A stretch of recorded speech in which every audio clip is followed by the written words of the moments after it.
Ici Radio Courtoisie, la radio libre du pays réel et de la francophonie. Vous écoutez le libre journal des artisans créé par Benjamin Guillemin, dirigé par Rémi Bonnevial, assisté de Jacqueline Levenbruck. Diffusé en direct vendredi 16 février 2018 de 18h à 21h et réalisé par Jocelyn. Vous pouvez intervenir au cours de cette émission par téléphone au 01 46 51 00 85 ou par courrier électronique à courtoisie@radiocourtoisie.fr. Merci Jacqueline. Oui, il y a des fois la pause, là ça coupe les élans, mais c'est passionnant justement de voir comment, Monsieur de Fromentel, comment on arrive à quitter un système tout doucement pour en basculer vers un autre. Et c'est ce que vous avez fait. Tout à fait. Alors, on était dans un système où j'ai toujours voulu conserver l'élevage et la complémentarité élevage-culture parce que mes parents j'ai eu la chance d'avoir des parents qui ont conservé une partie de leur élevage qui était les vaches, puisque avant il y avait des cochons, des moutons, des poules, des canards, c'est la ferme d'antan. Exactement, il y a eu tout. Et très complémentaire, tous les animaux étaient complémentaires. Et mes parents faisaient du fromage blanc, de la crème, du beurre, et vendaient ça dans les maisons de régime qui sont maintenant La Vie Claire, Biocop, etc. Et donc moi j'étais en culotte courte et j'ai connu ce système-là, je sais que ça marchait. Et j'étais très impliqué dans les organisations professionnelles agricoles et je me rendais compte de la dérive à travers ces organisations et un peu de l'orientation qu'on nous imposait par le haut. Et je me suis dit, à un moment donné, il faut stopper parce qu'on va droit dans le mur. Et qu'est-ce qu'on va laisser à nos enfants ? Donc c'était l'occasion, j'y réfléchissais depuis les années 2000. Alors j'avais commencé déjà plus tôt puisqu'en 86 j'avais monté un séchage en grange pour que les vaches aient une alimentation saine avec des fourrages de qualité et puis de l'herbe et non pas des ensilages et de la pulpe de betterave, etc. avec des tas de poudre de perlimpinpin et de l'azote soluble pour leur faire pisser le lait, 10 000 litres de lait par vache par an, mais c'est de la flotte. En plus cette flotte là on la vend à des entreprises qui vont vous faire du lait UHT. Le lait UHT, c'est 140 degrés pendant 4 secondes, ce qui fait que vous avez plus aucun nutriment, c'est vide de nutriments. Mais par contre, vous avez la chaîne de l'hormone de croissance qui est fait pour faire grossir un veau d'1 kilo par jour, qui est un tag que vous prenez. Alors, et c'est 85% ou 90% de la consommation de la forme de lait consommé. Donc, alors qu'avant, on allait avec son pot à lait à la ferme chercher le lait, on le faisait bouillir pendant 4 minutes, et bien la chaîne de l'hormone de croissance était cassée, par contre le lait n'avait pas atteint 100 degrés, donc il avait gardé tous ses nutriments. Ce qui est donc très important. Et aujourd'hui, vous avez des personnes qui disent le lait de vache, c'est pour les veaux, prenez du lait de chèvre. Pourquoi ? Parce que la chèvre est plus petite, donc elle a une hormone de croissance plus faible. Mais le lait de vache, c'était ce qu'on consommait avant tout le temps. Et c'était important. Alors, convaincu de ça, j'ai décidé en 2009 de faire le pas suivant. J'alimentais déjà bien mes vaches, je soignais à l'homéopathie. Alors quand on me dit que des granules c'est de l'effet placebo, moi j'ai jamais vu une vache sentir que quand je lui mettais dans une muqueuse 3 granules, elle avait cette impression d'effet placebo. Ça la soignait. Il y a les huiles essentielles qui marchent très bien aussi. Donc on pouvait soigner et rendre et aider la défense immunitaire de l'animal, une défense naturelle par une alimentation de qualité. Et cette alimentation de qualité, il fallait pour l'avoir qu'on ait de l'autoconsommation.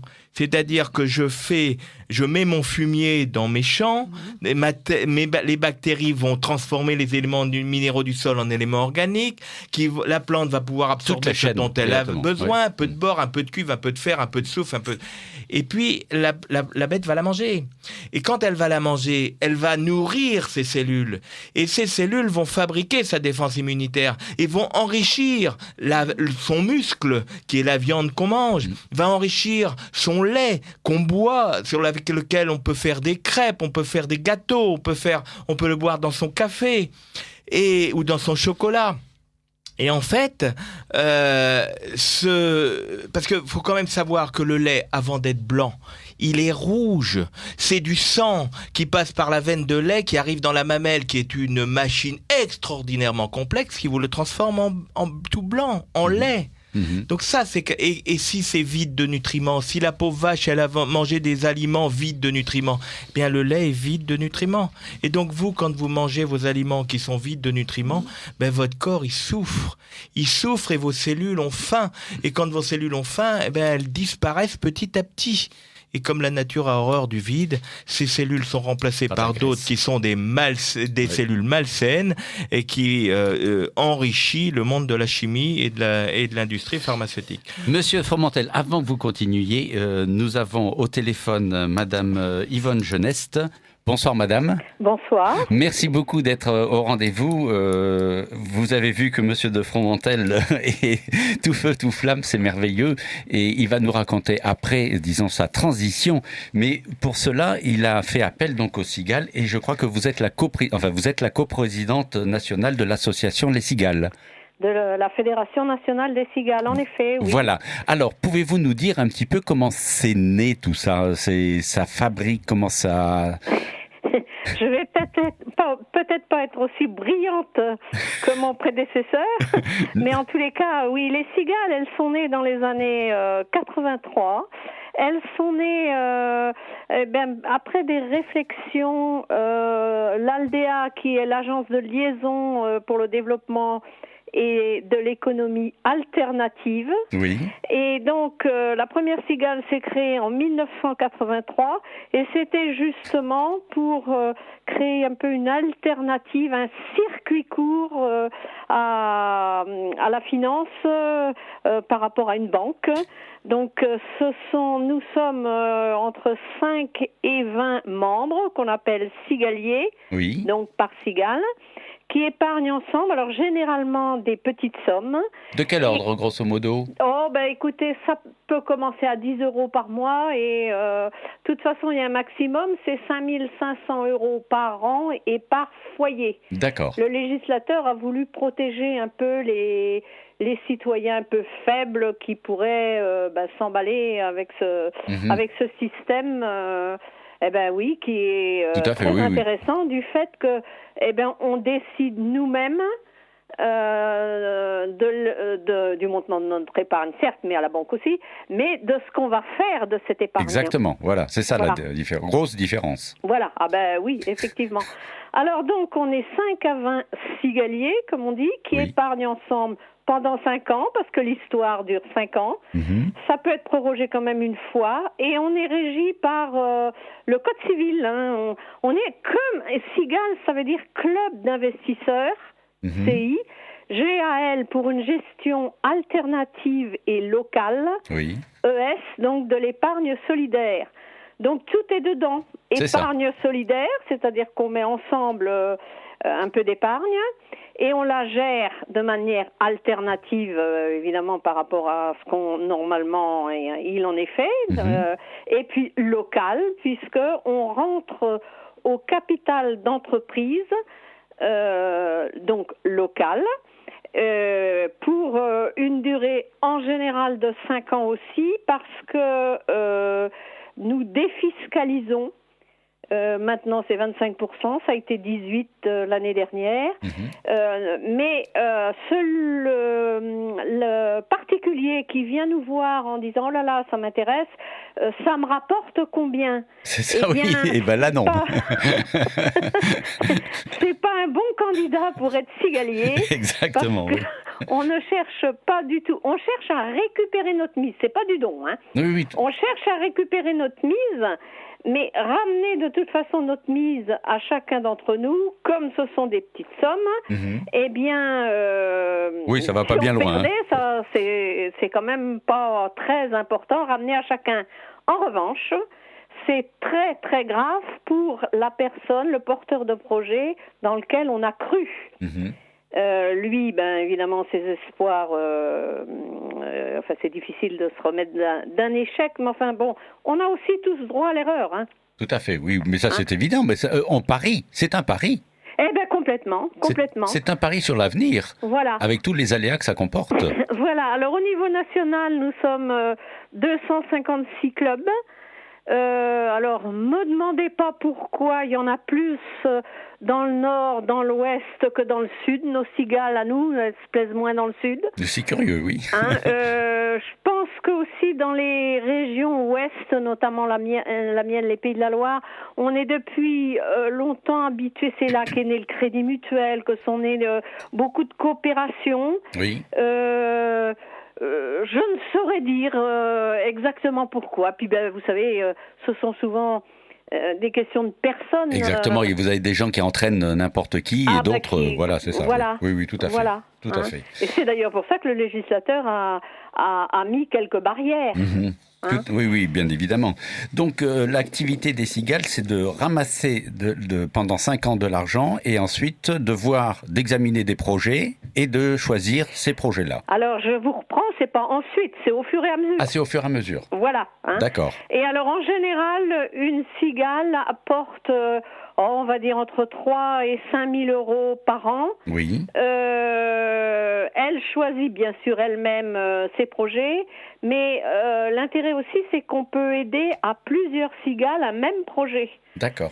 Si bien que, pour plusieurs raisons, d'abord, on partage les risques, mais la grande raison, et pour moi la principale, c'est que nous sommes plus de membres à décider, donc plus d'intelligence, donc l'intelligence collective qui va soutenir ou pas un projet. Un projet qui nous semble pas viable, on va pas y aller. Évidemment. Mais en revanche, on va l'accompagner et lui expliquer pourquoi les banques ne l'ont pas suivi, pourquoi il ne peut pas accéder à telle ou telle aide publique. En fait, on se trouve souvent les premiers qui vont écouter ce porteur de projet avec bienveillance. Et je nous compare, nous, souvent des grands-parents qui écoutent leurs petits-enfants avec bienveillance, qui rêvent avec eux, mesdames qui les empêchent quand même d'aller dans le mur. Oui, effectivement. Bon, souvent, vous avez l'habitude de certains projets et vous voyez vite s'il est viable ou pas.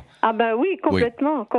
Hein. Et puis souvent, nous redisons la même chose que ce que leur a déjà dit la banque ou l'animateur économique ou les prescripteurs, mais nous ne sommes pas des professionnels et vous avez peut-être la manière de le dire. On nous écoute autrement. Voilà, c'est ça. Et donc vous, en Maine-et-Loire, vous avez quand même un certain nombre de cigales qui fonctionnent et qui alimentent donc des projets. Voilà. Alors en Pays de la Loire, nous avons, si au niveau de la France, 256 clubs, au niveau des Pays de la Loire, on arrive à la cinquantaine. Je ne sais pas si ce soir on est à 49 ou à 52. Oui, mais c'est pas... dans ces eaux-là.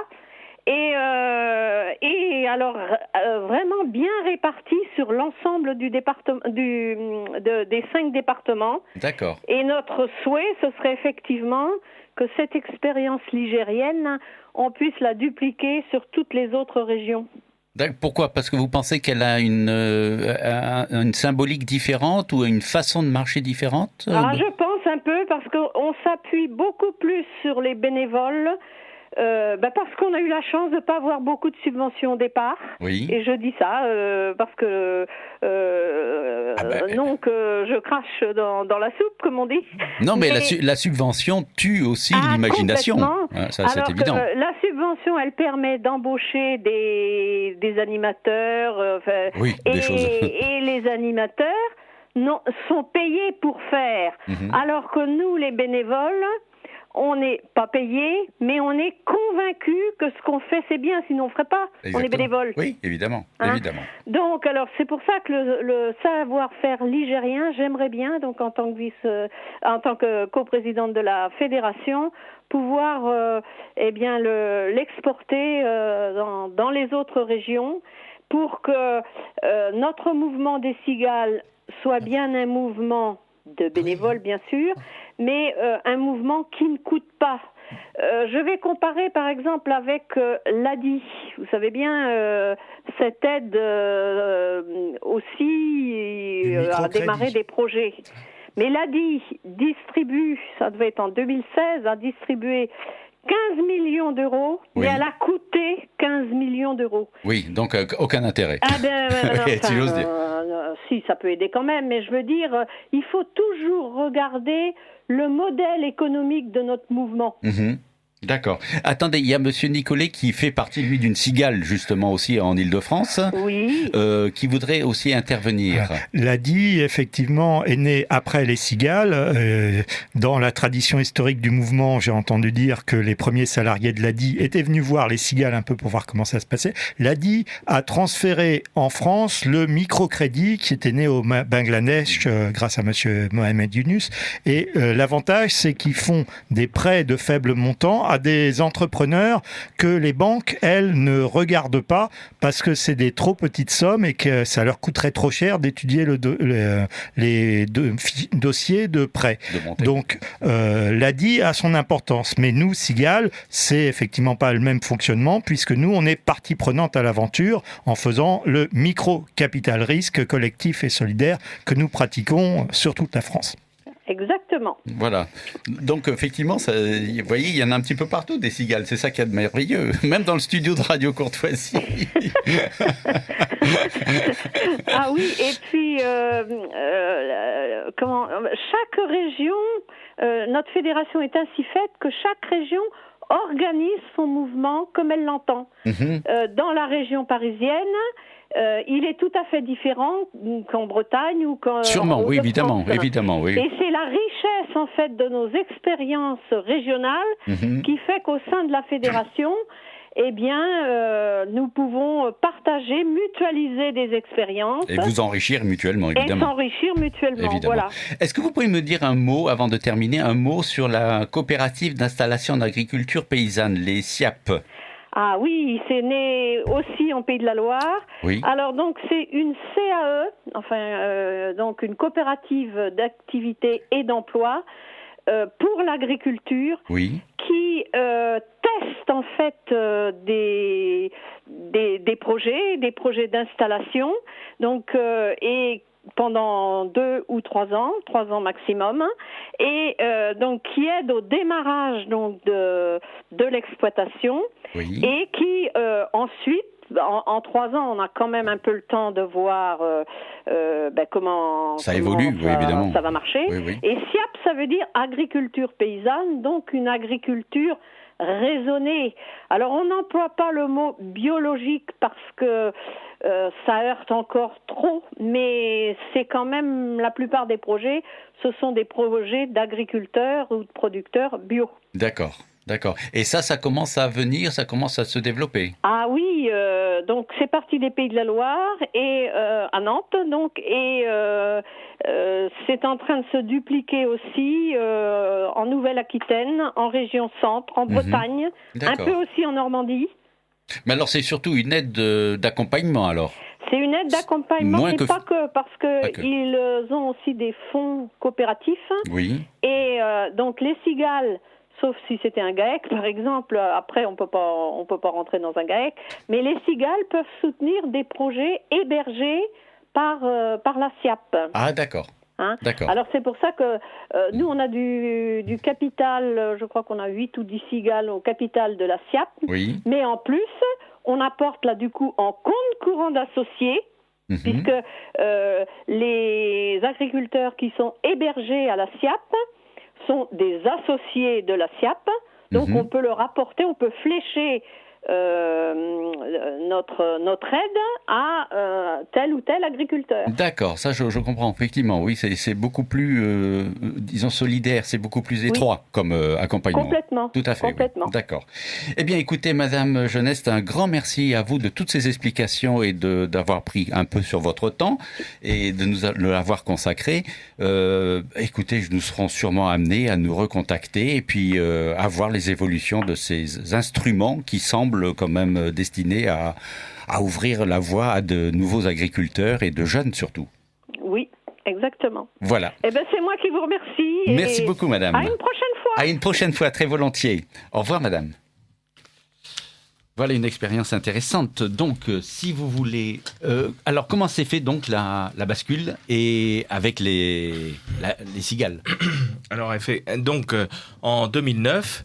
J'ai des idées de faire le pas, de passer en bio, mais je voyais déjà à ce moment-là que le bio était en train d'un peu dévoyer par le monde de la finance, la grande distribution. D'ailleurs, aujourd'hui, vous voyez une occasion, des Naturalia, des Natureo, etc., avec du bio qui vient de partout de l'Europe, avec des règles pas forcément identiques. Et le bio n'était qu'une obligation de moyens. Je respecte les interdits, j'ai pas mis de chimie, donc je peux être bio. Or, c'est pour ça qu'avec l'IRAB, nous avons développé le bio holistique. Holistique, dans le dictionnaire, c'est global.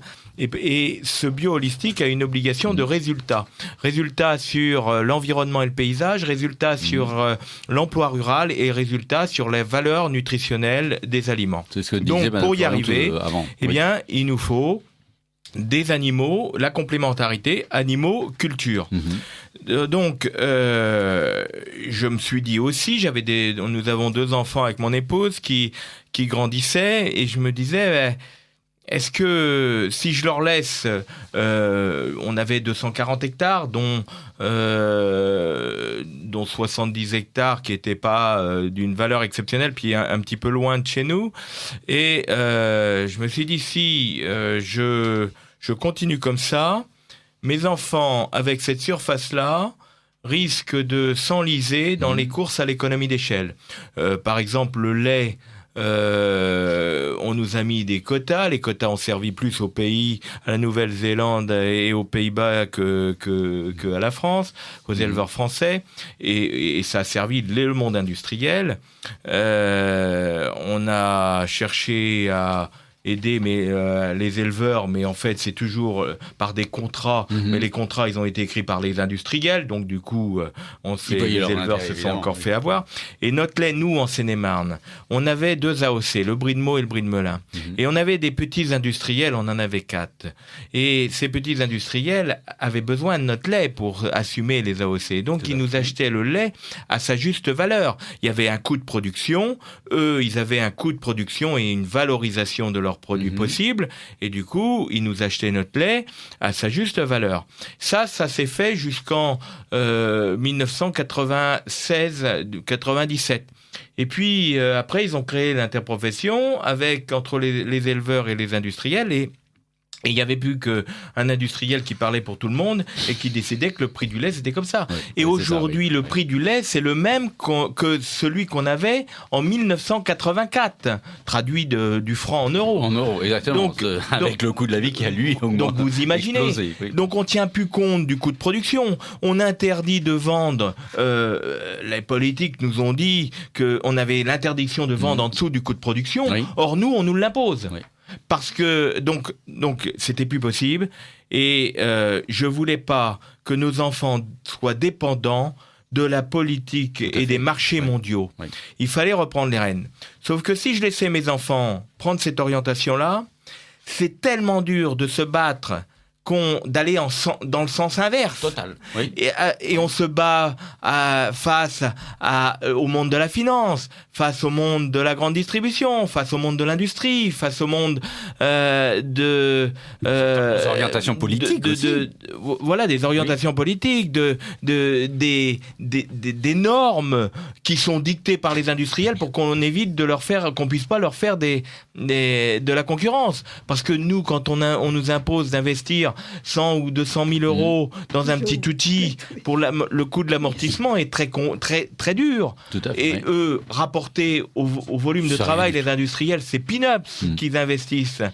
Donc, les normes sont dictées. Moi, j'ai souvenir on trayait les vaches, on allait dans la salle derrière, on se lavait les mains, et on faisait du fromage blanc et de la crème, et on n'a fait mourir personne. Oui, mais notre lait était de qualité. Et les consommateurs avaient de la défense immunitaire aussi naturelle. On javelisait pas tout. Donc, tout marchait mieux. Et donc, j'ai dit, mes enfants, ils baisseront les bras. Face à ces difficultés, ils n'arriveront pas au bout. Et moi, connaissant le but, parce que je l'ai connu quand j'étais en culotte courte, eh bien, je me suis dit, on va trinquer. On va trinquer, je ne sais pas, pendant 5 ans, pendant 10 ans. Mais on arrivera au bout, et au bout, ça sera payant. Oui. Et là où je suis encouragé, c'est que je vois des consommateurs qui prennent conscience de ça et qui nous aident. Alors, pour passer en bio-holistique, il fallait donc que je monte ma fromagerie, puisqu'il fallait développer le circuit court. Et je perdais 40 000 € dans l'élevage tous les ans. Pour le garder. Rien que pour le garder. Exactement. Oui. Et donc, qu'est-ce que j'ai fait ? J'ai vendu 70 hectares de terre. J'ai diminué mon troupeau. Je suis en train, tout doucement, de changer de race pour aller vers des races qui font moins de lait, mais du lait de bonne qualité. Et qui ont une vie plus longue, une carrière. Ça, vous nous le disiez, Madame Florian. Ça, c'est tout le projet de l'érable. Et voilà, c'est ça. Mais c'est avec l'érable que j'ai monté ça. Oui, tout à fait. Et donc une carrière parce qu'on plus a eu longue. le projet avec la Fondation de France. Voilà, c'est ça. On a pu encourager et aider ça. Alors je vais parler tout à l'heure des résultats. Et c'était ça, parce qu'on a changé les choses, on a changé les races. Moi, j'ai dit qu'il fallait se tourner vers la traite unique, parce que c'est une folie. Ils sont tous avec la traite, la double traite. Et moi, j'ai dit il faut changer ça complètement. Il faut changer un autre système. C'est pour ça que je change de race tout doucement, que je suis passé à la monotraite, je traite que le matin. C'est ça qui me permet d'être là ce soir, mais aussi qui me permet d'aller apporter mes produits aux différentes AMAP, ou ruches ou épiceries. Mais vous faites moins de lait, forcément. Mais je fais moins de lait. Mais avec un taux de protéines aussi élevé, parce que finalement... C'est là complètement le renversement de la production, parce qu'en fait, vous avez des milliers de vaches qui sont à la double traite. C'est une histoire de fou. On doit traire 2 fois par jour. C'est de la folie. Alors, ce qui compte, c'est le taux. C'est le taux qui est complètement changé. Mais vous savez que quand une vache est traite une fois et fait de la qualité, eh bien, avec 17 litres, elle fera 1 kilo de beurre. Tandis qu'avec la Holstein, il en faut 23 litres. Alors la différence, entre les deux, vous mangez de l'eau, et ça ne vaut rien. Et les gens, ils se bourrent de lait UHT, alors qu'en réalité, ils n'ont même pas les oméga 3 qui sont radicaux. C'est ça la chose. Avec les Holstein que j'avais, je produisais en donc intensive, de traite, je produisais 9200 litres de lait par vache.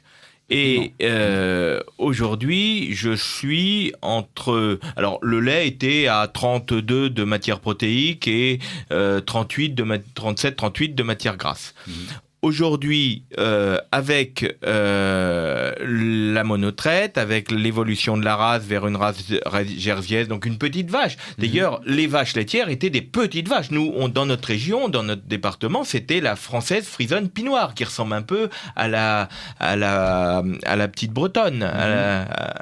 Et donc, je suis passé à entre 2 et 4 000 litres de lait par vache, mais par contre j'ai 44% de matière grasse et puis 36 ou 38 de matière protéique. Oui, donc, on voit la différence. Donc ça évolue. C'est ça qui est radical, parce que c'est ça qui change la qualité. Évidemment. Et c'est comme ça qu'on fait des bons produits. Moi aujourd'hui, j'ai des gens qui consomment notre lait et ils me disent mais votre lait, il a le goût de noisette. Je livre une boulangerie qui se rue Yves Toudic, du pain et des idées, qui est le premier boulanger sur le Goemilo à Paris. Eh bien, il a choisi notre lait. Il l'a connu dans un coffee shop Fringe rue de Turenne. Et puis voilà, ça fait boule de neige. Et le coffee shop, il a dit mais pour faire du café, il a des cafés anciens et tout. Votre lait, il mousse, il a de la texture, il est bon en goût. Voilà. Bon, et donc nous, ça nous conforte, ça nous aide. Alors pour financer, l'élevage était dangereux pour les banques. Il y avait un coefficient de dangerosité qui faisait qu'on prête pas aux éleveurs. Ils sont déjà assez en difficulté comme ça. Donc, j'ai monté un crowdfunding. Le crowdfunding je l'ai réussi. J'avais demandé 30 000 €. On l'a réussi, mais on l'a réussi grâce au professeur Joyeux qui a compris que pour donner une bonne alimentation aux gens, il fallait des produits de qualité. Et pour que les produits soient de qualité, il fallait des animaux qui nourrissent le sol. Oui. Il fallait trouver ce cercle vertueux. Et donc, il a dit, écoutez, très bien, faites-moi une lettre et ma newsletter de la semaine prochaine sera la vôtre. C'est l'IRAP qui a préparé ça. Oui, c'est l'IRAP. On a préparé cette lettre ensemble, effectivement. Oui. Et quand la lettre a paru, eh bien, on a eu 10 000 euros en 24 heures. C'est mieux que le jackpot. Mais je ne saurais remercier le professeur Joyeux qui s'évertue, qui essaye d'avoir une conférence au Salon de l'Agriculture.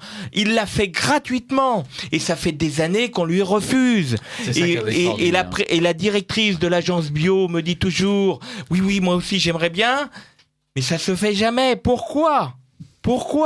Voilà. Et ce professeur Joyeux, il apporte, mais faut l'écouter, faut l'écouter, et il faut voir ce qu'il défend, il va vous aider à mieux comprendre comment fonctionne votre organisme et ce qu'il faut manger et comment choisir et comment les cuire. Tout ça, c'est très important. Donc nous, eh bien, on a dit, il faut donner du sens à ce qu'on fait. Donc on a commencé par le lait pour arrêter de perdre de l'argent, puis après on fera le reste. Alors on a fait une fromagerie, mais le crowdfunding nous a permis de financer une partie. Le conseil départemental nous a soutenus parce que c'est un président qui soutient le monde rural, qui a compris que la France était née du monde rural et qu'il fallait remettre en route l'artisanat, la paysannerie pour remettre en route le monde rural et que l'on ne soit pas des villages dortoirs, mais des villages de vie où il y a une ambiance, où il y a du travail, où il y a des gens heureux et non pas des gens qui se suicident. Et des familles qui se déchirent. Totalement. Donc, tout ça, le conseil départemental nous a soutenus. Ça nous a permis, du coup, grâce à tout ça, à continuer. Et puis, la FIL 77, Initiative Melun-Val de Seine, Initiative... il y avait Initiative Remarquable. Enfin, tout ça, c'est des financements. Et puis, on a eu les cigales. Et les cigales... Elles ont été 9 à soutenir notre projet, 9 à vouloir rentrer dans notre projet. C'est remarquable. Donc ça, pour nous, ça nous fait chaud au cœur. On a eu plus de 18 000 euros d'engagement avec les cigales. Et les cigales, les cigaliens, mais je suis compétent dans la gestion, je peux vous aider. Et je suis compétent dans tout ce qui est assainissement. Et voilà, leurs compétences, ils les mettent à votre service, gratuitement. Et donc ça, c'était quelque chose de très important. Alors, on en a bavé, on a racheté une fromagerie d'occasion, on a eu des cigaliers qui sont venus nous aider à la charger dans le camion, finir de la démonter, la charger dans le camion, la ramener chez nous, avec une ambiance. Moi, j'ai expliqué à David, on a une cigalienne, elle était jeune dans le métier d'avocate. Et ses amis, ses collègues lui ont dit, mais qu'est-ce que tu veux foutre le samedi là-bas, mais tu ferais mieux de dormir. Elle a dit, mais non, là-bas je suis utile, et puis il y aura une bonne ambiance, et je fais quelque chose de super. Voilà l'esprit cigalien. Donc tout ça, ça va dans notre sens, de l'humain. Tout à fait, oui. Et puis on a démarré grâce à ça. Alors on a aussi des amis qui ont dit, oui, notre argent, on va te le prêter. On va te le prêter pour que tu puisses faire aboutir ton projet, parce que ça nous plaît. Et donc notre argent va être utile. On va pas le mettre n'importe où, on sait où il va. Et les consommateurs, quand des gens viennent à la maison, je leur dis, mais vous avez la clé. L'argent, mettez-le dans des petits projets, vous allez voir. La France, le visage de la France va changer grâce à vous. Tout à fait, oui, vous avez une responsabilité dans le changement. Et c'est là où intervient ce que vous disiez tout à l'heure avant la coupure, le consommateur, le rôle du consommateur. Et sa liberté pour le faire. Ouais, évidemment. Parce qu'on va pas lui prendre son porte-monnaie pour dire, vous allez me le déposer là, à la banque. Non. Donc, alors après, on a démarré la production, on n'était pas du métier, mais on a eu quelqu'un à côté qui nous a bien aidé, qui n'a pas eu peur de la concurrence. Il a dit, c'est pas de la concurrence, plus on sera nombreux à faire la même chose, avec nos petites différences, plus les consommateurs auront la possibilité d'acheter nos produits, de nous choisir, et plus ça entraînera d'autres consommateurs. Donc c'est un effet de synergie. Et donc il nous a aidés. Lui, il était du métier, il a fait ses études en fromagerie dans le Doubs, et donc il nous a donné des conseils. Et puis ma fille et mon épouse ont été passer une semaine en formation dans une petite fromagerie en Normandie on leur a appris le côté très pratique, et ça leur a permis de démarrer. et de réussir. Mais c'est pas le tout de produire.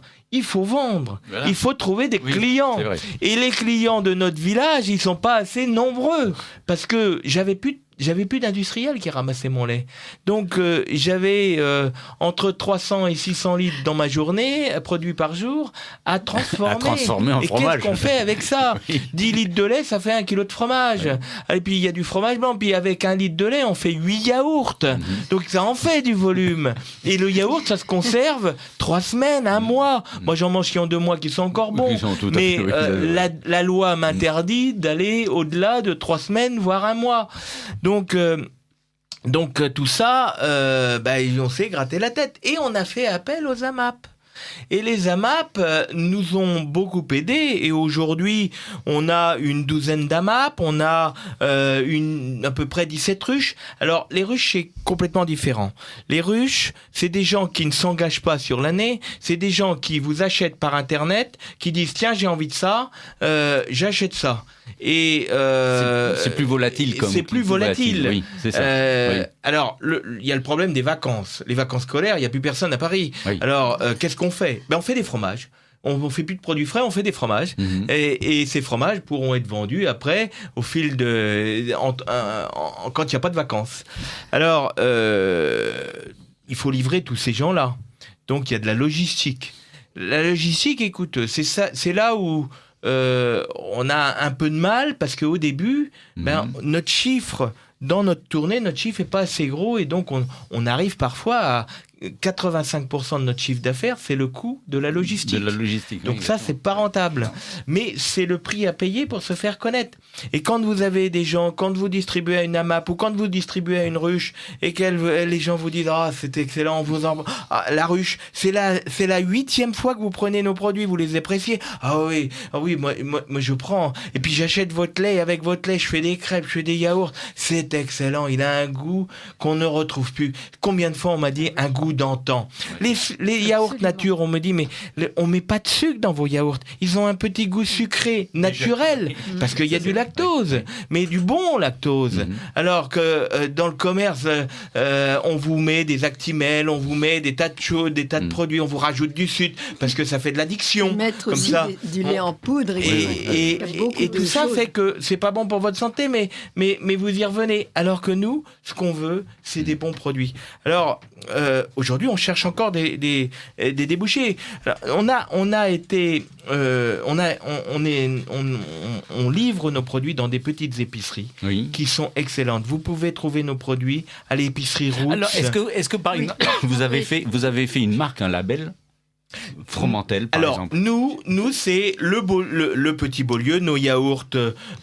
Juste avant, je rappelle que vous écoutez Radio Courtoisie. Ah, c'est vrai, oui. Bon, allez, Jacqueline, il faut qu'elle travaille un petit peu, c'est vrai. Juste avant, que vous écoutez donc Radio Courtoisie, le journal de Rémi Bonnevial, les artisans. Et dans cette seconde partie, les invités de Rémi Bonnevial sont Yves Fromentel, éleveur et agriculteur en Seine-et-Marne, Dominique Florian, présidente de l'IRAB. L'IRAB, c'est l'Institut de recherche en agriculture biologique pour l'Europe. Et David Nicolet, responsable d'AMAP. Et nous avons eu Madame... de l'association Les Cigales. Et nous avons eu Madame Jeunesse, donc, qui était la coprésidente. Voilà. Absolument. Et j'ai quelques messages, je vous les lis. Alors, là, il y a eu 2 messages, on revient un tout petit peu en arrière d'auditeurs de Radio Courtoisie. Alors, pourquoi est-on obligé d'utiliser des graines que l'on ne peut pas réensemencer ? Bon. On en avait parlé. Et un autre auditeur, les circuits courts utilisent les graines naturelles, sinon cela n'a pas d'intérêt. Une auditrice, les Chinois achètent des milliers d'hectares en France dont ils rapatrient chez eux les céréales. Cela ne va-t-il pas créer une pénurie de terre ? Une auditrice, les agriculteurs aiment leurs animaux. Comment peut-il les faire abattre dans des abattoirs pourris où les animaux sont massacrés ? Un auditeur de Radio Courtoisie, Monsieur de Fromentel, habitant dans le 93. Où puis-je acheter... Non, mais c'est l'auditeur qui a bien. Où puis-je acheter vos produits? Excellente émission. On donnera les adresses, effectivement, tout à l'heure en fin d'émission. Gardez l'écoute avec un crayon et un papier. Voilà. Vous avez peut-être une réponse là. Les abattoirs, effectivement, il y a des abattoirs. Nous, en Ile-de-France, il y a des abattoirs halal. C'est une catastrophe. Mais il y a encore des abattoirs qui sont respectueux des animaux et qui vous découpent pas la viande avec des scies électriques. Ils voulaient des os, à l'ancienne. D'accord. Et qui vous font de la bonne viande. Ça existe encore quand même. Ça existe encore. Mais est-ce qu'il n'y a pas une obligation? Alors nous, ça nous fait faire des kilomètres. Voilà. C'est ça. On fait beaucoup de kilomètres, mais on a encore et c'est souvent des petits artisans. Donc, qui emmènent la bête à l'abattoir, qui la ramènent, qui la découpent, ils ont une salle de découpe artisanale. Ah, d'accord. Et donc ça, c'est important, et c'est pour ça que nous, on fait appel à des gens comme ça pour faire des petits paniers de viande occasionnellement. On fait un peu de veau de lait, on fera du porc parce que le porc consomme le petit lait quand on fait des fromages, et donc on fera aussi quelques poules. Tout ça dans petite quantité, mais pour avoir une complémentarité, comme nos fermes d'antan, les fermes paysannes. Alors, je pense qu'on peut encore trouver de la très bonne viande, mais dans des paniers où vous savez à qui vous achetez, c'est le producteur qui vous vend. C'est le principe de la MAP. Nous, si on triche avec vous, on va pas vivre longtemps, on est mort. Oui. Donc, on n'a pas lieu de tricher. Et puis, moi, je veux pouvoir me retourner avant de mourir en me disant qu'est-ce que j'ai fait pour les autres. Et si je peux dire, j'ai participé à la bonne alimentation, à la santé des gens, j'aurais réussi ma vie. Alors bien sûr, en mettant sur cette voie-là nos enfants pour qu'ils suivent. Mais je crois qu'ils suivent le bon chemin. J'ai beaucoup de chance. J'ai beaucoup de chance d'avoir une épouse qui m'a suivi, qui me suit, des enfants qui me suivent et qui participent, parce que tout seul, je n'aurais rien fait.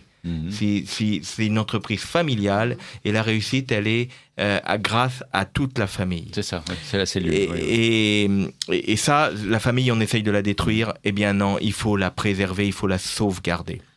Alors pourquoi on a nos produits? C'est la fromentellerie. Pourquoi la fromentellerie? D'abord, on s'appelle de Fromentel, donc c'est un peu notre nom, mais on portait bien ce nom par notre métier, puisque le froment, c'est le fruit de la terre et du travail des hommes. Et donc, on fait aussi du blé, du petit épeautre, du grand épeautre. On a 12 à 13 cultures différentes, et on a une rotation, comme nos ancêtres avaient, qui se fait sur 17 années. Donc le champ, il a le temps de ne pas voir les mêmes cultures. Et puis, tellerie, c'est quoi la terminaison de ce mot? Eh bien, c'est comme la coutellerie, c'est l'artisanat, c'est plein de petites mains qui travaillent. Et donc, c'est la défense de l'emploi rural. On fait vivre du monde. Donc, nos produits, ils ont une petite vache marron et c'est marqué la fromentellerie. Si vous allez sur le site de la fromentellerie, vous pourrez sur YouTube voir un petit film qu'on a monté pour au titre de la fromentellerie. Vous pourrez voir ce film qui vous montrera le fonctionnement de la ferme et le fonctionnement de la fromagerie pendant la production. C'est ça. Parce que si vous venez nous voir, eh bien, vous allez voir des pièces, mais des pièces sans production, parce qu'il faut déjà mettre le harnachement, toute la blouse, le machin, les bottes, etc. Et on va pas produire pendant ce temps-là. Donc, vous allez pouvoir voir des fromages à travers le carreau, qui est dans la salle d'affinage, mais vous verrez pas la production même. Est-ce que ces normes européennes qui sont imposées maintenant pour toute production, ça ne tue pas non plus Mais bien sûr que si, ça nous démoralise et ça nous empêche, à cause du coût d'investissement, souvent ça nous empêche d'aller au bout et on arrête avant. Alors, en fait, ces normes, elles sont exagérées. Pourquoi? Parce que moi, ma laiterie, quand elle venait chercher mon lait, elle prenait mon lait, elle le mettait dans le camion, après elle allait chez le voisin, elle prenait du lait du voisin, tout ça s'était mélangé, elle le dépotait, elle le passait dans ses canalisations, elle le transformait. Donc, et tout ça, avec des laits de tout le monde. Moi, je prends mon lait, il est produit ce matin, il est mis tout de suite en fabrication. il transite pas par des camions, des tuyaux et je le mélange pas. Oui. Et ma série, elle est petite. Donc si j'avais un souci à un moment donné, je m'en apercevrais très vite. Je vais pas vendre mes produits, je vais le voir tout de suite. Et donc je vais pas mettre sur le marché des mauvais produits. Après, c'est les personnes qui me disent votre fromage, il a du goût. Parce que en produit, on fait des yaourts, du fromage blanc, de la faisselle. On me dit, votre fromage blanc, mais encore hier, on a fait de une dégustation à Rosny-sous-Bois. Votre fromage blanc, on dirait de la crème, tellement il est bon. Et donc on fait des yaourts nature, des yaourts aromatisés, des yaourts brassés aux fruits, mais on n'a pas une gamme gigantesque. Parce qu'il y a des choses qu'on n'a pas voulu mettre, parce que c'était pas à notre goût. On trouve que ça sent un peu la chimie, alors qu'on veut que du bio. Et même si c'est bio, la confiture était bio, et si elle a un goût de chimique, ça nous plaît pas. On se dit finalement comment c'est fait derrière, c'est pas possible. C'est vrai. Monsieur de Fromentel, je vais passer la parole à Madame Florian. Parce qu'il faudrait qu'on parle avec Michel, là. Oui. On va parler Non, mais tout à l'heure, on le prendra dans 5-10 minutes. Oui, je vous en prie, parce que vous parliez justement du goût. Mais je parlais du goût. Le goût, il est très, très important, parce que je voulais vous dire, dans le cadre de notre programme pour la Fondation de France, on a eu l'occasion de pouvoir passer nos jus de raisin avec le CTIFL. Le CTIFL, c'est le Centre technique d'information des fruits et légumes. C'est aussi important que l'INRA. Et donc, ils ont eu nos raisins, ils les ont examinés. Alors, une première année, on a donné des résultats.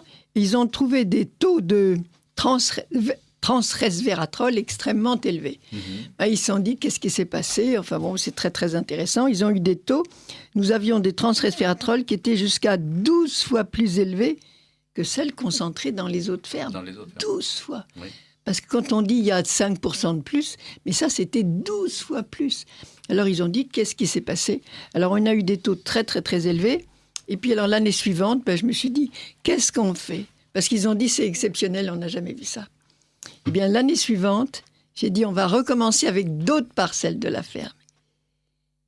Et on a eu les mêmes résultats. Alors, ils ont dit, là, il y a quelque chose qui ne va pas. Il y a quelque chose, on n'avait jamais vu ça. C'est des taux de transresveratrol et qui permettent d'avoir de l'oxydation des cholestérols, des lipoprotéines du type LDL et donc de protéger de l'athérosclérose.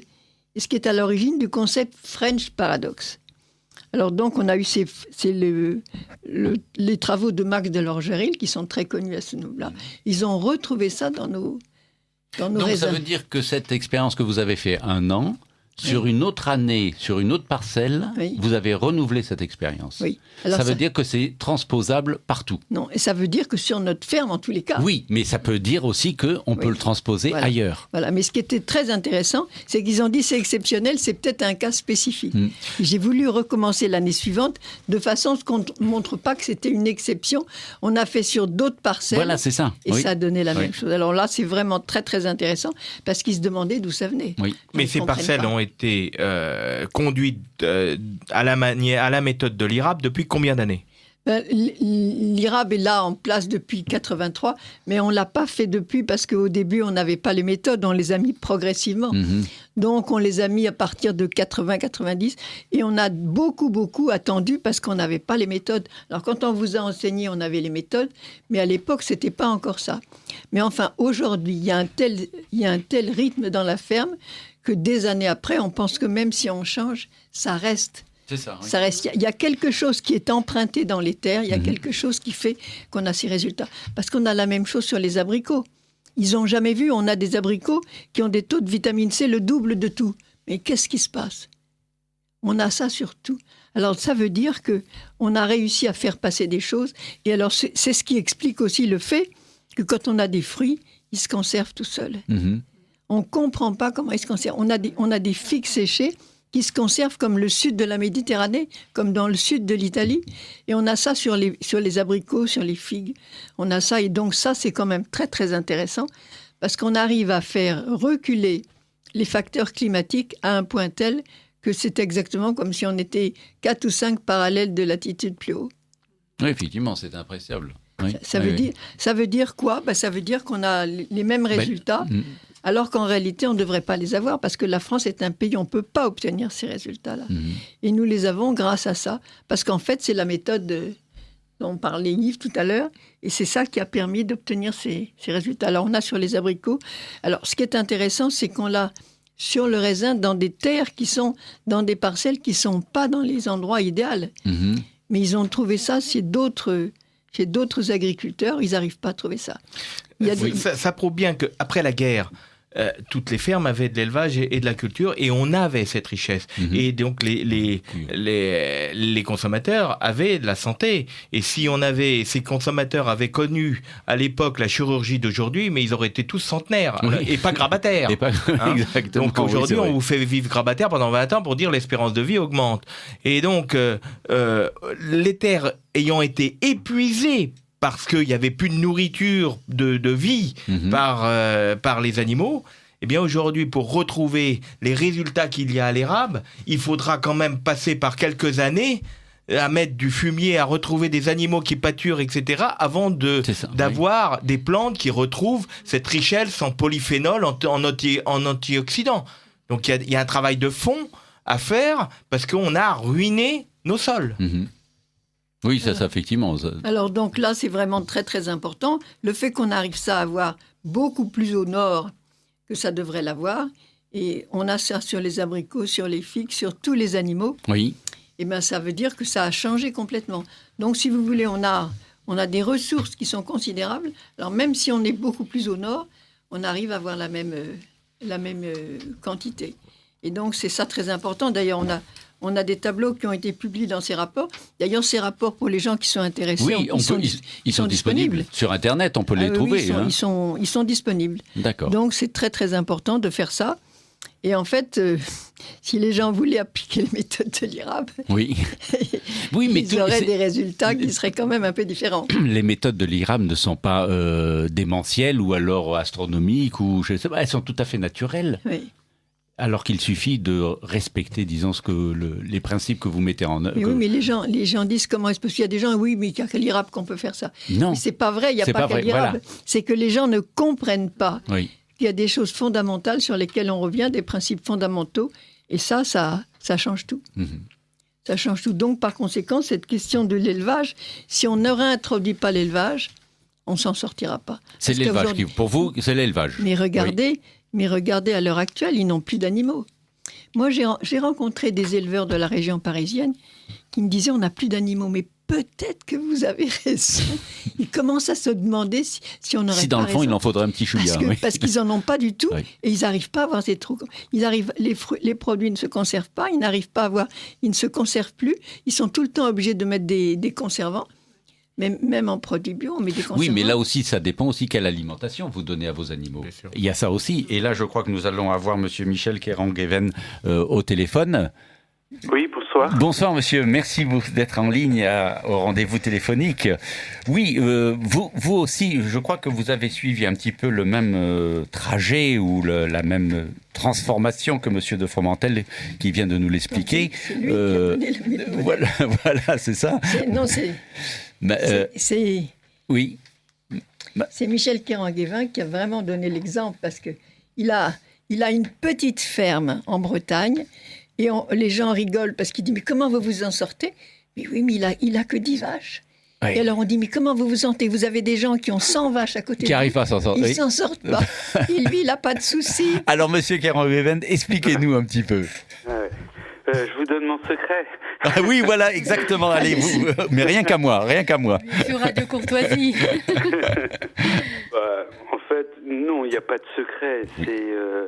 C'est juste reprendre les choses en main, quoi. Le bon sens, oui. Que le paysan reprenne les choses en main et qu'il devienne acteur de son développement. Et voilà, c'est tout. Oui. Il faut qu'il explique. Oui, quel a été le déclic ? On va dire en 2 mots comme ça.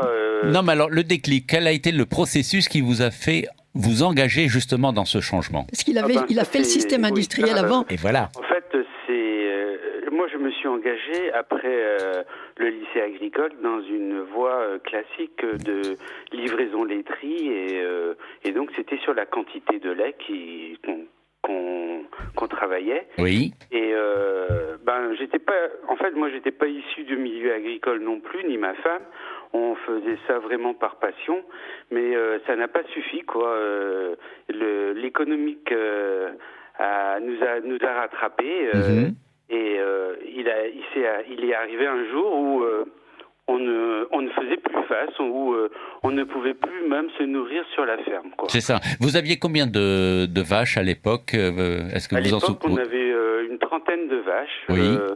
C'est ce qui était la norme à peu près à cette époque-là. Hein. Moi, je vous parle des années début 80, quoi. D'accord. Voilà, à peu près. On n'avait pas encore les quotas. Après, les quotas sont arrivés, mais c'était toujours produire plus, espérer avoir des quotas supplémentaires. Et en fait, c'était une course à la quantité. Une fuite en avant. Là-dessus, nous, on n'était pas très solides et on a piqué du nez assez vite, quoi. Donc, on s'est retrouvé en dessous de zéro et lâché un peu par tout le monde, en fait, quoi, parce que voilà, on n'intéressait plus ni les chambres, ni les banques, ni les laiteries. Oui. Donc, il a fallu qu'on réfléchisse et puis qu'on se remette en question aussi.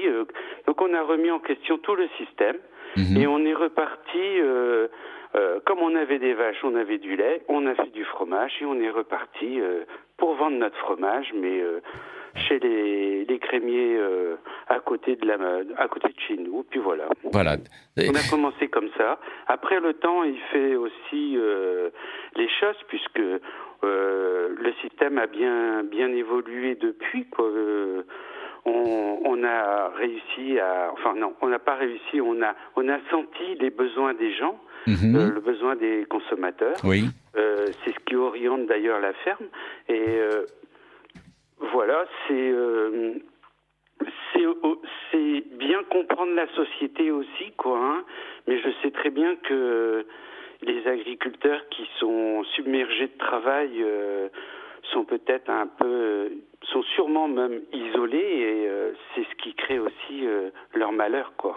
Oui, mais vous alors, est-ce que vous étiez spécifique? Est-ce que vous aviez, disons, des antennes un petit peu différentes que celles des autres? Mais vous avez su comprendre que vous alliez dans le mur, comme me le disait Monsieur de Fromentel tout à l'heure. Je suis allé dedans carrément. Oui, hein, vous y êtes allé dedans. Des dettes, quoi. Hein. Oui, voilà, c'est ça.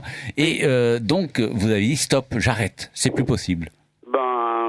Par la force, évidemment, forcément, parce que... C'est la chambre qui vient et qui vous dit, maintenant, il faut déposer son bilan, quoi. C'est ça, c'est... Mais ça doit être dramatique pour vous qui avez travaillé... À partir de là... vous avez connu ça, peut-être. On ne voit plus personne, et puis on se dit, mais qu'est-ce qu'on devient, quoi. Oui, exactement, qu'est-ce que je fais faire? Mais qu'est-ce que psychologiquement, c'est une période qui est très difficile. Oui. C'est pour ça qu'il y a tellement de malheurs qui hélas, oui, hélas, oui. Donc, j'ai la chance d'avoir un couple bien soudé et puis voilà, ça s'est passé. Oui. Pas bien passé, ça s'est passé. Ça s'est passé. Mais vous avez pu rebondir. J'ai pas fait une dépression, mais j'ai quand même fait une réaction cutanée, quoi, à cause de ce choc-là que j'ai reçu, quoi. Oui. Il n'y a rien de pire pour un paysan de venir lui dire maintenant tu arrêtes, tu pars, tu quittes tout, c'est fini. C'est dramatique. Oui, ça donc, je comprends très bien. Oui. C'est pas que la vie professionnelle qui s'arrête. En fait, c'est toute une vie. Et encore, je vous parle pas des gens qui ont les générations avant eux, quoi. Oui, c'est votre univers qui s'arrête, c'est tout. C'est votre univers qui s'arrête, absolument. Voilà. Mais moi, je témoigne aussi pour dire que il faut se battre. Oui. Alors, comment vous vous êtes battu? Comment vous avez pris est-ce que là, vous êtes tourné vers qui? Parce que c'est là où on cherche les voix. Je me suis tourné plutôt vers des voisins, vers des gens que je connaissais, quoi, plutôt que les institutions. Oui. Et j'ai bien regardé autour de moi, qui s'en sortait le mieux. Et qui, en fin de compte, c'est ceux qui faisaient de l'agriculture biologique qui s'en sortaient le mieux autour de moi. D'accord. Donc, je suis allé les voir. Ils m'ont appris à faire le fromage. J'ai vu comment il fonctionnait et puis j'ai changé tout mon cheptel. J'ai cherché des animaux qui allaient m'apporter une qualité de produit et non une quantité. Et puis ça a marché. Et on revient toujours à la même chose, hein. C'est ça, c'est exactement la même expérience que vient de nous décrire Monsieur de Fromentel. C'est exactement ça. On change d'échelle, on revient à des races qui sont plus faciles, enfin pas plus faciles, mais moins exigeantes, voilà. Mais parlez aussi de vos voisins qui vous ont suivi. Ça aussi, c'est intéressant. Oui. Les gens qui vous ont suivi. C'est ça. Oui, il y a eu une solidarité où au moins ils n'ont pas essayé de... Enfin, c'est des choses normales, mais moi, c'est ce que je suis en train de donner actuellement aussi aux jeunes qui viennent à ma rencontre et qui se posent beaucoup de questions sur l'avenir, quoi. Voilà, exactement. En fait, vous redonnez le service qu'on vous a rendu il y a une dizaine d'années, une quinzaine d'années. En quelque sorte, oui. C'est ça, voilà. Oui, et c'est quelque chose qui me rend heureux. Oui, ça je comprends. Oui, tout à fait. Et fier. Oui. Alors donc maintenant vous êtes dans une maintenant je suis dans la transmission. Oui. La transmission familiale aussi. Oui. Puisque je me suis associé avec moi et ma femme, on s'est associés avec notre fils. D'accord. Il y a maintenant 4 ans. Oui. Et bientôt je vais partir en retraite et c'est mon deuxième fils qui va venir nous remplacer. D'accord. Voilà. D'accord. Donc on a bien pensé, bien réfléchi sur la production qu'il allait faire. Oui. On a quand même visé une production qui demande peu de foncier. Et donc on a décidé qu'il allait, enfin, on a décidé. Non, c'est pas ça, je m'exprime mal. On l'a fait. C'est lui qui a décidé qu'il allait le faire, évidemment. Évidemment, oui. Et c'est sur une production cidricole qui va partir associé avec son frère. Et voilà. Et en fait, le tout va former une ferme où il y a des produits laitiers, où il y a de la charcuterie, où il y aura de la boisson, des jus de pommes, du cidre. Et avec tout ça, ils font de la cuisine. D'accord. Avec ça, on fait des plats préparés, on fait plein de choses, et les choses avancent harmonieusement. On diversifie, on diversifie la production. Voilà. C'est ça qui compte. On prend des idées que les autres n'ont pas. Important. Oui. On se place sur des marchés qui sont porteurs. Là, ça, c'est des notions... Oui, mais ça paraît tellement évident une fois que c'est dit, c'est vrai, mais tout ça, il faut l'assimiler. Il faut être attentif aux autres. Oui. Et à la société. Et il ne faut pas fonctionner que pour soi non plus. Il faut savoir partager. Et je pense que on devient riche comme ça, oui. Il y a toujours le même fondement, hein, c'est l'autre, se tourner vers l'autre. Ça illumine un petit peu votre action et ce que vous entendez vouloir faire, absolument, et transmettre. Oui.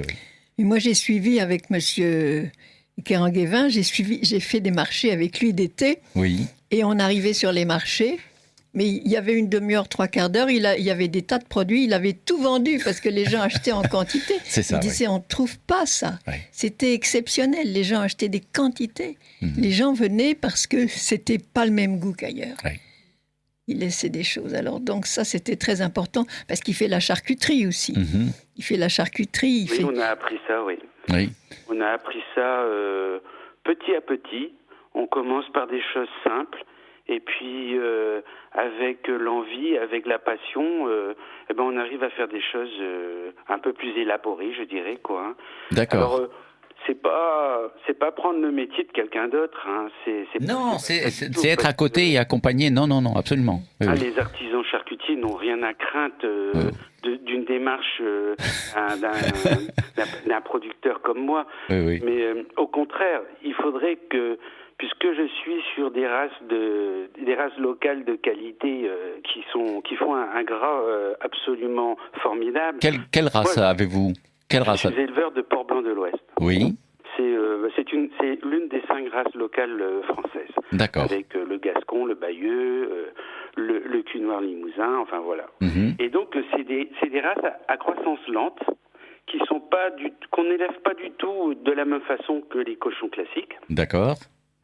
C'est vrai que l'élevage coûte un peu plus cher, mais grâce à la transformation et à la vente en direct, en fait, la plus-value, elle arrive. Elle arrive très vite, et oui. Elle nous permet de vivre. Oui, c'est ça, oui.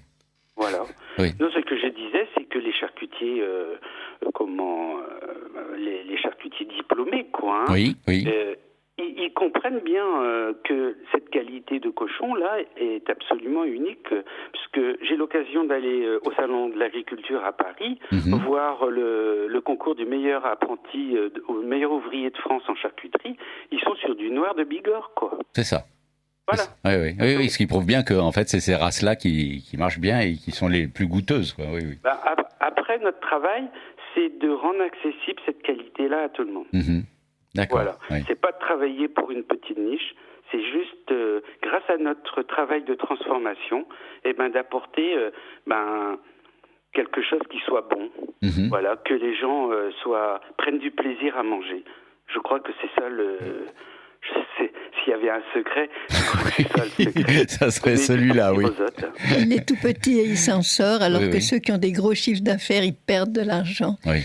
C'est ça, il a dit. Et redonner aux gens le sens du goût. Ça, c'est quelque chose qui est en train de se perdre avec tout ce qu'on leur fait avaler. Donc, leur redonner le sens du goût. Ça, c'est quelque chose d'important. Je peux vous dire que quand ils l'ont repris, le sens du goût, ils ne le lâchent plus. Mais oui, c'est vrai. Et c'est un plaisir. C'est le plaisir de manger après. Ouais. Même s'il faut pas... On ne peut pas se permettre de manger... certains produits tous les jours. De toute façon, c'est pas très bon pour la santé. Exactement, ça serait déjà pas très bon, oui. Mais au moins choisir le bon produit. Voilà.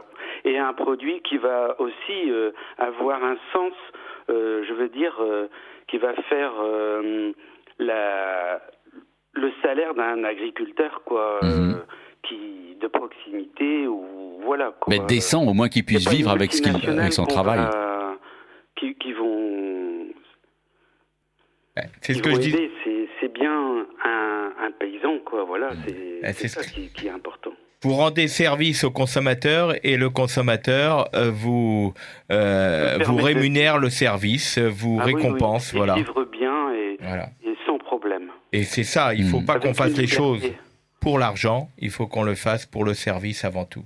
Mais il y avait une chose aussi, je me rappelle que votre femme, elle me disait, moi, je traite les vaches à l'heure que je veux, parce que dans les fermes, ils sont obligés à 4 heures du matin. C'est épouvantable, 4 heures du matin. 4 heures... Non, elle traite les vaches à l'heure qu'elle veut. Elle est tranquille, elle a une vie normale. C'est pour ça que les éleveurs se mettent à acheter des robots pour éviter d'avoir ces contraintes, sauf que le robot, c'est 100 000 euros d'investissement pour l'équivalent d'un troupeau de 40 vaches, et c'est 10 000 euros par an de coûts d'entretien. Donc il faut en faire des litres de lait pour déjà payer tout ça. Exactement, oui. Donc ils sont coincés par la course à l'économie d'échelle. Tout à fait d'accord. Et vous me disiez que vous arriviez proche de la retraite. Vous avez eu donc un long parcours dans cette activité. Ça va faire 40 ans. Voilà. Vous avez eu des hauts, des bas, des très bas, et puis maintenant c'est bien. Vous êtes heureux maintenant d'avoir choisi cette voie-là? J'ai jamais regretté. Oui. Même quand les difficultés étaient présentes, j'ai toujours eu ça en moi, la passion de l'élevage et des animaux, de la ferme, quoi. Et j'ai eu la chance que ma femme m'ait... Oui, très important. Dans cette aventure-là. Oui. J'ai eu beaucoup de chance. Oui, le couple est primordial dans ces cas-là. Moi, c'est mon avis. Oui. Maintenant... La famille, c'est la base de la réussite. Dans tout ce qu'on fait. Non, il y a encore une histoire à écrire, quoi, avec les enfants. Oui. Voilà. Oui, mais ils ont la voie tracée. À eux, ensuite, de rebondir selon les évolutions du marché, enfin, selon les évolutions, quoi. Oui. Et des habitudes. Selon leur... Exemple. L'exemple, très juste, oui. Voilà, l'exemple, oui. Ils ont vu leurs parents se battre. Voilà, c'est ça, le mot que je cherchais. Oui, c'est ça, oui. Exactement. Parce que c'est important de faire quelque chose qu'on aime, quoi. C'est vrai. Eh bien, monsieur Kéran-Guéven, excusez-moi, j'y arriverai jamais. Il faut faire un stage de breton, là.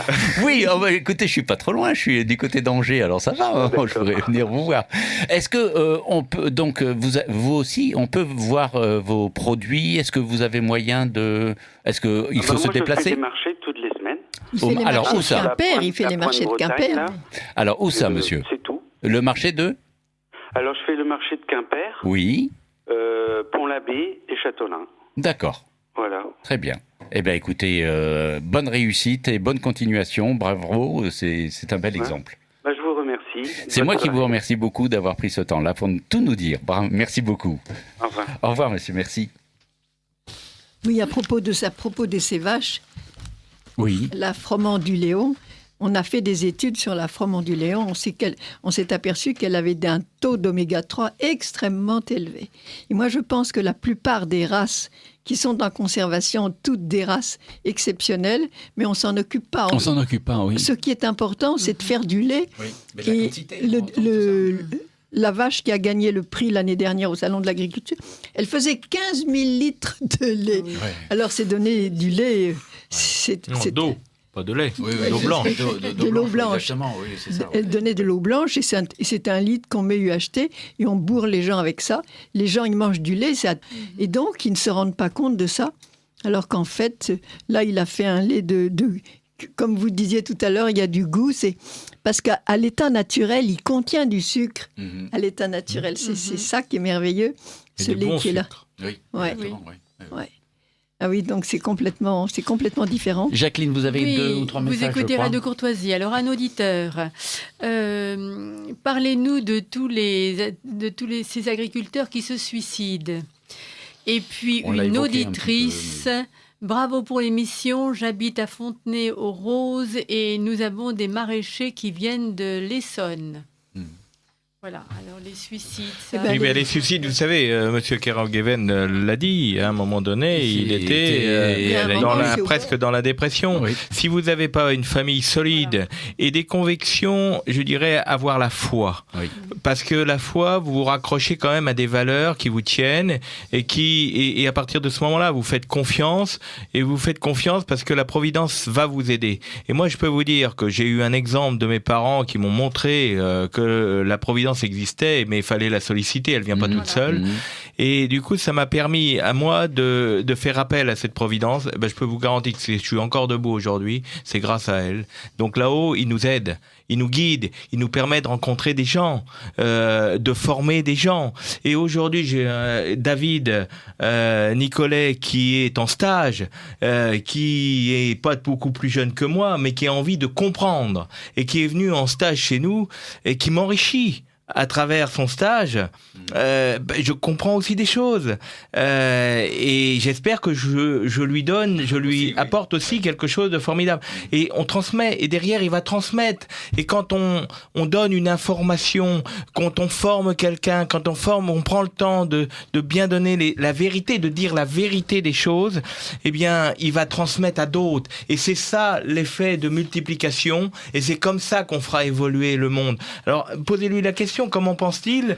Que pense-t-il de ce stage et de ce passage chez nous ? C'est exactement ce que j'allais lui poser, c'est vrai. C'est vrai que j'ai un peu une 3e casquette, après celle de Cigalier, de référent du contrat produits laitiers dans mon AMAP. Oui.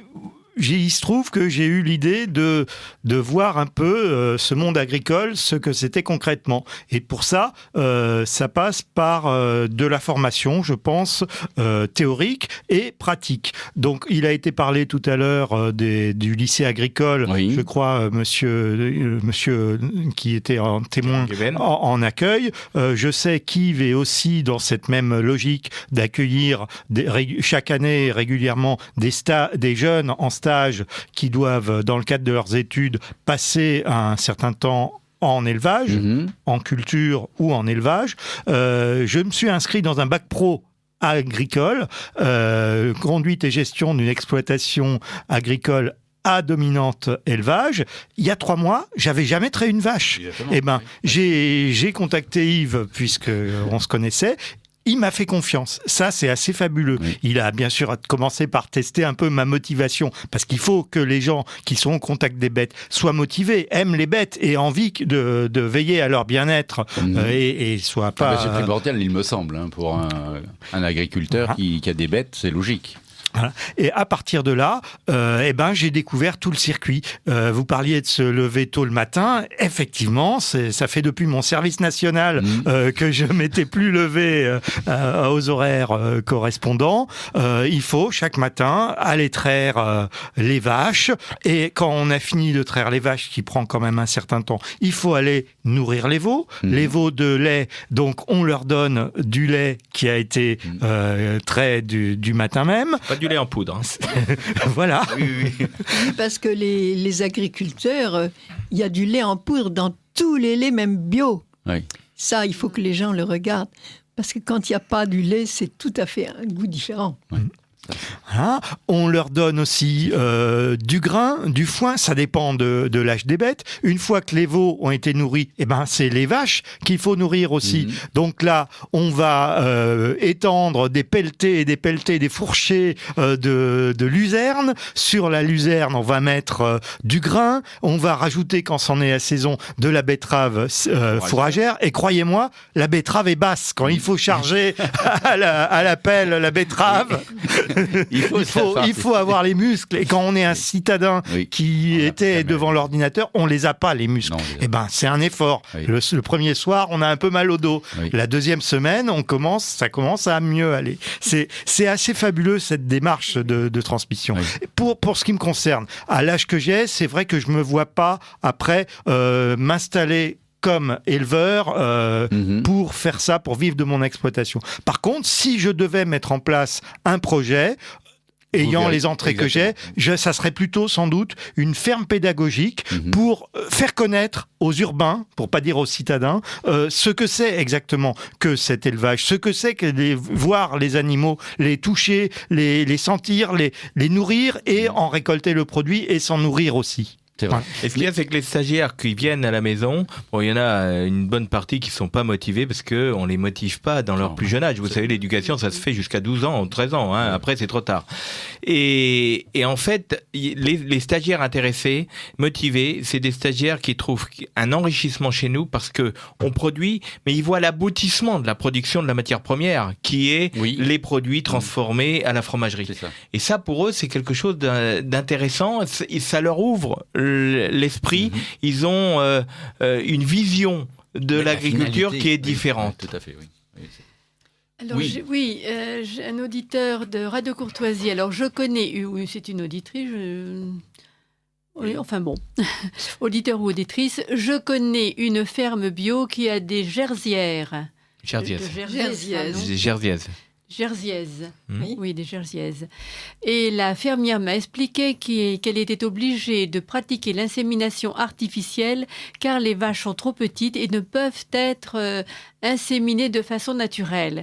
Est-ce vrai? Et dans ce cas, est-ce bien respecter la filière bio? Bonne soirée à vous. Non, alors je pourrais répondre. Les taureaux jersiaises vous inséminent vous remplissent des vaches jersiaises. Il n'y a aucun souci, la nature est bien faite. Hein. Si vous mettez un taureau effectivement plus grand, mais vous avez moi je vois quand on surveille les chaleurs, on voit bien que les vaches montent sur une autre vache et la vache bouge pas. Vous avez des Holstein qui montent sur une jersiaise et la jersiaise elle bouge pas, elle tient debout. Donc non, ça c'est pas vrai. Par contre, l'insémination artificielle, effectivement, c'est pas naturel, ça marche moins bien, mais c'est pas pour ça que c'est pas bio, parce que la semence, ça reste une semence et puis elle germe et elle germe dans une nourriture d'abord par le sang qui est bien nourri en bio et qui ne reçoit pas des antibiotiques, qui vont accoucher par la voie naturelle parce que on met pas des taureaux complètement difformes et qui passent plus par la voie naturelle.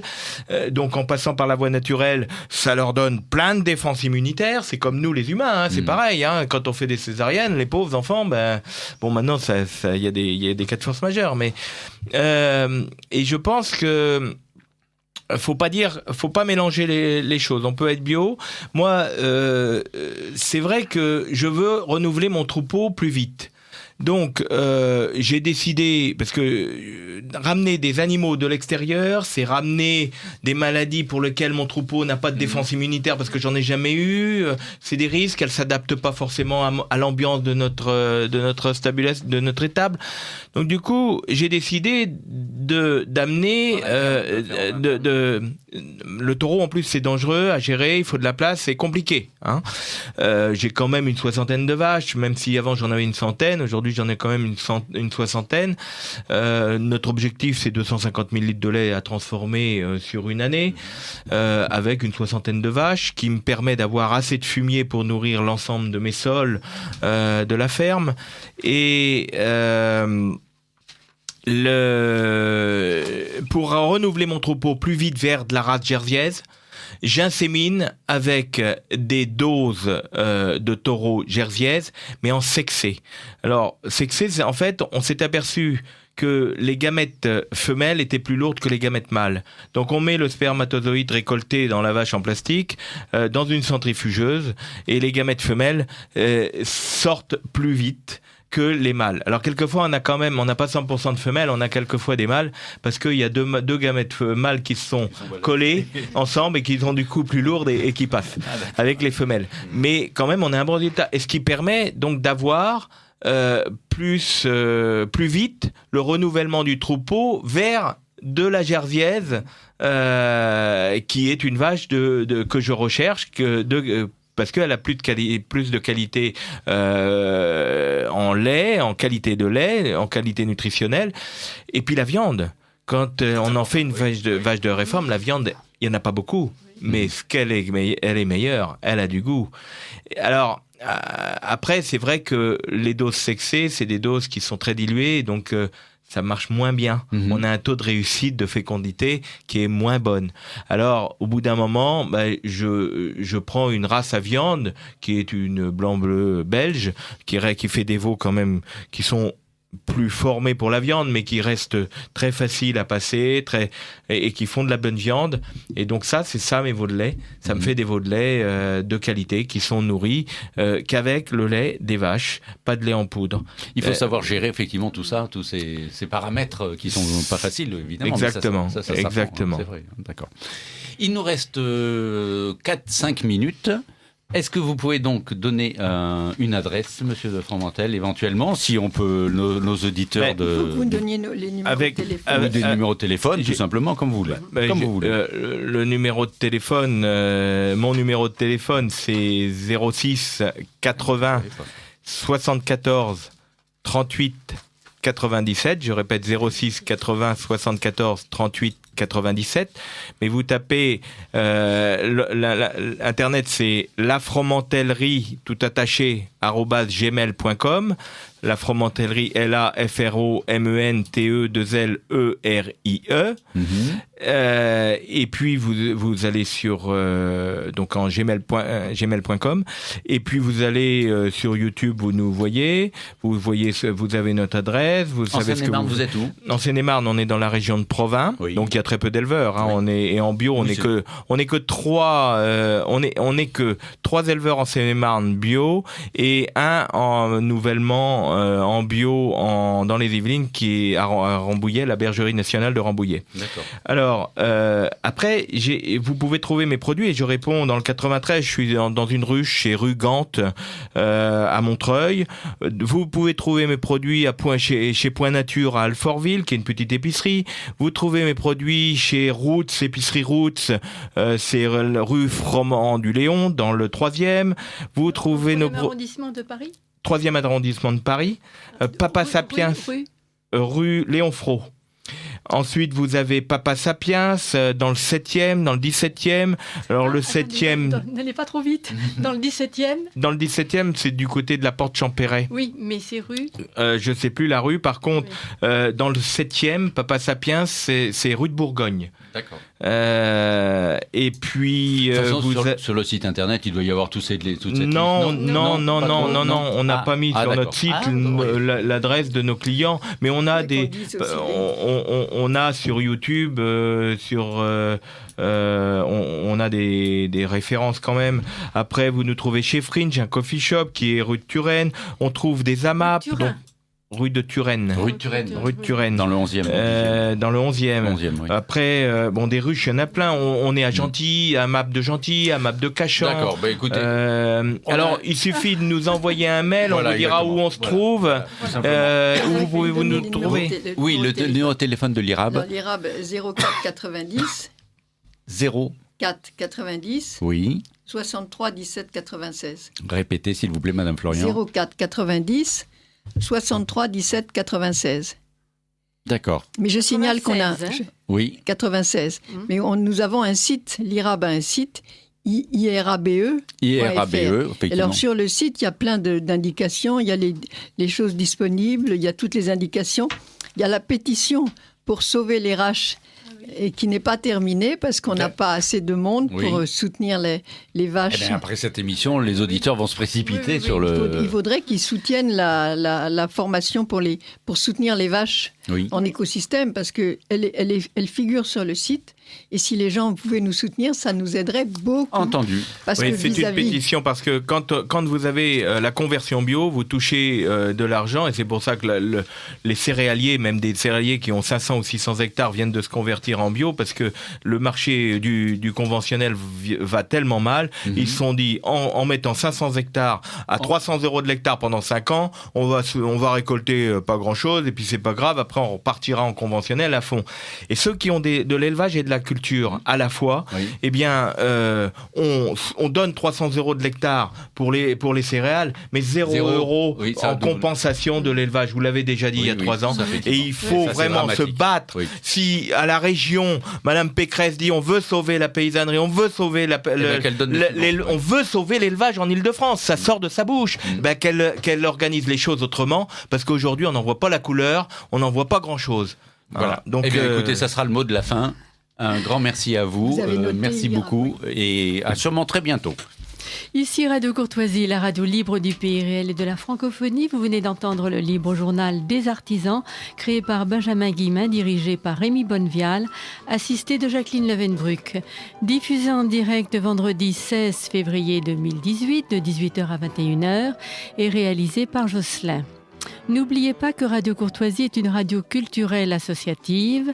Afin de sauvegarder une indépendance absolue, Radio Courtoisie refuse toute ressource publicitaire. Radio Courtoisie ne vit que grâce à ses auditeurs. Aidez-nous à demeurer libres. Rendez-vous sur soutenir.radiocourtoisie.fr et accédez à l'ensemble de nos archives à partir de 5 € par an. Vous pouvez également envoyer votre chèque à Radio Courtoisie, 61 boulevard Murat, 75 016 Paris. Si vous le désirez, nous pouvons vous faire parvenir un enregistrement de ce libre journal. Commandez le CD-ROM pour le prix franc de port de 9 € ou 6 € seulement si vous êtes adhérent de notre association. Je vous rappelle notre adresse, Radio Courtoisie, 61 boulevard Murat, 75 016 Paris.